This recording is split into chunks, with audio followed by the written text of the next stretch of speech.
मां निषाद प्रतिष्ठा त्वमग्म शाश्वती समाह यत् क्रौंच मिथुनादिकम वधि काम मोहितम।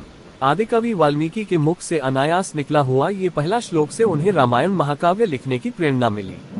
एक दिन दोपहर के समय महर्षि वाल्मीकि तमसा नदी के किनारे प्रकृति की सुंदरता का आनंद ले रहे थे। बसंत उतर रहा था, पेड़ों की छाया सुखद लगने थी, वन पर्वत सब हरे भरे थे।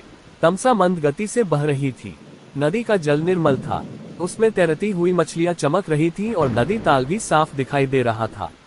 हरे भरे वन में भांति भांति के पक्षी कलरव कर रहे थे।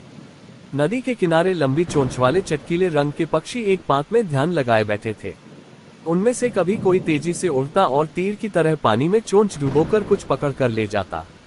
नदी तट की शोभा को देखकर महर्षि वाल्मीकि के मन में अपार हर्ष था। सहसा उनके कान में क्रौंच पक्षी की सुरीली ध्वनि पड़ी। आंख उठाए तो देखा क्रौंच पक्षी का एक जोड़ा नदी तट पर कलोल कर रहा है।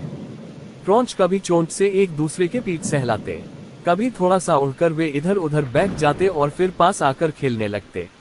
महर्षि वाल्मीकि को ये क्रौंच बड़े प्यारे लग रहे थे। इतने में नर क्रौंच को निषाद का तीर कहीं से आकर लगा और वह गिरकर छटपटाने लगा। पति की ये दशा देखकर क्रौंच बड़े करुण स्वर में रोने लगी। क्रौंच मिथुन की ये दशा देखकर ऋषि का हृदय करुणा से भर गया। वे शोक सागर में डूब गए। उनके हृदय की करुणा एक श्लोक में फूट पड़ी। हे निषाद, तू बहुत दिन तक प्रतिष्ठित न रह सकेगा, क्योंकि तूने क्रौंच के जोड़े में से प्रेममग्न नर पक्षी को मार डाला है। कोष्टक। बड़ी देर तक वाल्मीकि शोक के कारण बेसुध से रहे। जब वे स्थिरचित हुए तब अपने प्रिय शिष्य भरद्वाज से बोले, भरद्वाज, मेरे शोक पीड़ित हृदय से वीणा के लय में गाने योग्य 4 पदों और समान अक्षरों का ये वचन अनायास ही निकला है। मेरा मन कह रहा है कि अवश्य ही यह प्रसिद्ध होगा। भरद्वाज ने ये श्लोक कंठाग्र कर लिया और गुरु को सुनाया। इसे सुनकर वाल्मीकि बड़े प्रसन्न हुए। उन्होंने स्नान किया और वल्कल वस्त्र पहनकर शिष्य के साथ वे अपने आश्रम को चल दिए। मार्ग में भी वाल्मीकि मां निषाद गुनगुनाते चले जाते थे। उनका ध्यान श्लोक के अर्थ पर गया। अर्थबोध से उनका बड़ा दुख हुआ। वे सोचने लगे कि मैंने व्यर्थ ही निषाद को इतना कठोर शाप दे दिया। इसी चिंता में मग्न वे चले जा रहे थे कि उनको नारद जी की वाणी याद पड़ी। एक बार नारद जी से उन्होंने पूछा था, हे देवर्षि, मुझे किसी ऐसे पुरुष का नाम बताइए जो गुणवान, बलवान और धर्मात्मा हो, जो सत्य पर दृढ़ रहता हो, अपने वचन का पक्का हो, सबका हित करने वाला हो, विद्वान हो और जिससे बढ़कर सुंदर कोई दूसरा न हो। नारद जी ने कहा था कि ऐसे एक ही पुरुष को मैं जानता हूँ। वे इक्ष्वाकु वंश के राजा दशरथ के पुत्र राम हैं।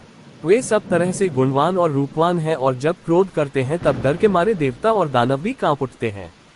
वाल्मीकि को ये सब बातें याद पड़ी और रामायण की जो कथा नारद जी ने संक्षेप में सुनाई थी वह भी उनको याद आई। यह याद आया कि देवर्षि देवलोक को आकाश मार्ग से किस अद्भुत गति से चले गए थे।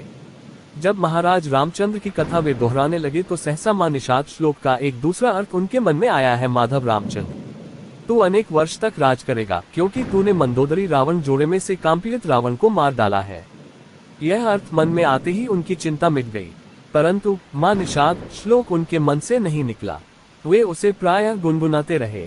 एक दिन वाल्मीकि जब ध्यान में बैठे हुए मां निषाद गुनगुना रहे थे, सृष्टि के रचयिता ब्रह्मा जी ने उनको दर्शन दिए। ब्रह्मा जी बोले, ऋषिव, मेरी ही इच्छा से यह वाणी अनायास आपके मुंह से निकली है और श्लोक के रूप में इसलिए निकली है कि आप अनुष्टुप छंदा में महाराज रामचंद्र के संपूर्ण चरित्र का वर्णन कीजिए। श्री राम की कथा संक्षेप में आप नारद जी ने सुन ही चुके हैं। मेरे आशीर्वाद से राम, लक्ष्मण, सीता और राक्षसों का गुप्त अथवा प्रत्यक्ष सब वृतांत आपकी आंखों के सामने आ जाएगा। जो आगे होगा वह भी दिखाई पड़ेगा। अतः जो आप लिखेंगे वो यथार्थ और सत्य होगा। इस प्रकार आपकी लिखी हुई रामायण इस लोक में अमर हो जाएगी।